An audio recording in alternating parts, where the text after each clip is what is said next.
প্রশাসনটা পিরামিডের মতো, জানেন তো, পিরামিড এরকম নিচেরটা চওড়া ফ্ল্যাট, ওপরটা সরু। তো ওপর থেকে নির্দেশ না হলে নিচের তলায় গিয়ে যদি কোনো অসুবিধা হয় তার দায়িত্ব কে নেবে? রাজ্য জুড়ে গত কয়েক মাস ধরেই চড়া বাজার দর, আর এই বাজার দরের জন্য প্রশাসনের শীর্ষ স্তরের দিকে আঙুল তুলল টাস্ক ফোর্স। তাদের মতে ওপর মহল থেকে নির্দেশ না আসলে আমরা কি করব?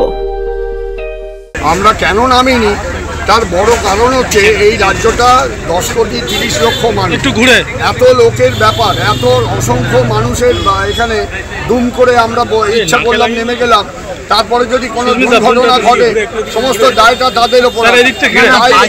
আমার কথাটা বলতে দিন, প্রশ্ন করেছেন, উত্তর শোনার ধৈর্য রাখুন। তা প্রশাসনটা পিরামিডের মতো, জানেন তো, পিরামিড এরকম নিচেরটা চওড়া ফ্ল্যাট, ওপরটা সরু। তো ওপর থেকে নির্দেশ না হলে নিচের তলায় গিয়ে যদি কোনো অসুবিধা হয় তার দায়িত্ব কে নেবে? সেই জন্য এখন লেট হলেও প্রশাসনিক স্তরে মুখ্যমন্ত্রী অনেক বকাঝকা দিয়েছেন, আমরা হ্যাঁ এখন বাজার কমেছে। নর্থ ক্যালকাটা, সেন্ট্রাল ক্যালকাটার বাজার একদম অনেকটা কমে গেছে, 25% কমে গেছে। এখানে এসে দেখছি বাজারের দাম, আমাদের কাছে অনেক অভিযোগ এসছে যে লেক মার্কেট আর গড়িয়াহাট মার্কেট, সে ব্যাপারে আমরা বারবার বলেছি যে এগুলো কমাতে হবে, না কমালে পুলিশে ধরে নিয়ে যাবে। অন্যদিকে সবজি বিক্রেতারা আবার দাম বাড়ার কারণ হিসেবে আঙুল তুলেছে লোকসভা নির্বাচনের দিকে। তাদের অভিযোগ, যারা সবজি এক প্রান্ত থেকে অন্য প্রান্তে পাঠিয়ে ব্যবসা করে তারা রাজ্যের শাসক দলকে অনেক টাকা দিয়েছে, এখন সেই টাকা ঘরে তুলেছে তারা, আর তার ফলেই ভুগতে হচ্ছে সাধারণ মানুষকে। বাজার ছেয়ে গেছে দালাল আর ফোরেতে, তারাই সবকিছু লুট করছে আর মার খাচ্ছে প্রকৃত চাষিরা। সরকার সব জানে বলে অভিযোগ সবজি বিক্রেতাদের, আবার টাস্ক ফোর্স আঙুল তুলছে এই নিত্য বিক্রেতাদের দিকে। তাদের মতে যে দামে সবজি কিনছে তার থেকে বহু বেশি দামে এরা বিক্রি করছে, কোনো চাটও তারা দেখাচ্ছে না।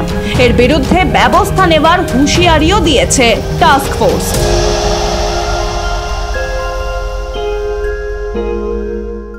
আমাদের এখানে ওই কনসেপ্টটাই তো নেই।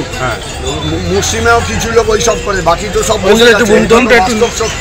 দুদিন ধরে তোলার পরে মমতাদি বন্ধ করে দিল, কারণ মানুষ তো বহু লোকে করে খাচ্ছে, তার মানুষের অসুবিধা হোক, সংসার চলবে না, মানে তার অসুবিধা হবে, সে বিপদে পড়বে, পরিবার নিয়ে কান্নাকাটি টিভিতে দেখাচ্ছে, সেই জন্য বন্ধ করে দিয়েছে। কিন্তু এরা যদি সেই মানবিকতাটা সুযোগ নিয়ে এইসব নোংরামি করে, অন্যায় করে এই লোকটা, তাহলে তো তার বিরুদ্ধে বলবে, এগুলো তো ভাবতে হবে। আপনারা কি আইনত কোনো অ্যাকশন নেবেন? যদি আমরা দেখি আবার আসবো, তাহলে যদি মনে করে যে আসবো না তা ভুল, এবং লোকাল থানাকে দিয়ে আমরা এখানকার রেটগুলো নিয়ে যাবো, তারপর আমরা যদি দেখি তখন যা ব্যবস্থা করার করব।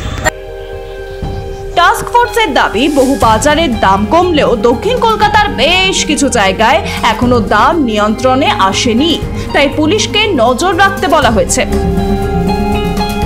এই মানুষ ঠকিয়ে ওই 32-34 টাকা ভেন্ডিটা এখানে বেচছে 60 টাকা 65 টাকা, প্রায় 80%-90% মার্জিন করে বেচছে।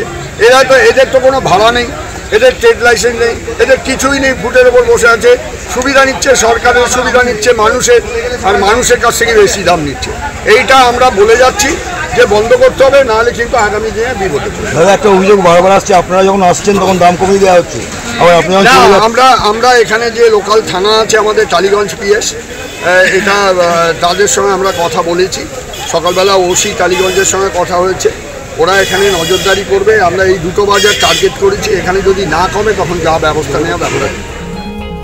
বাজারে নজর দিলে যদি দাম কমে, তাহলে সে কাজ করছে না কেন টাস্ক ফোর্স? তারা ঘুরিয়ে দোষারোপ করছে আবার ওপর মহলে। ফলে বোঝাই যাচ্ছে রাজ্যে একটাই পোস্ট, বাকি সব ল্যাম্প পোস্ট হয়ে যাওয়ায় বেসামাল হয়ে যাচ্ছে সবকিছু। আনাজের আঁচে পুড়তে হচ্ছে সাধারণ মধ্যবিত্তকে। ব্যুরো রিপোর্ট, মাধ্যম।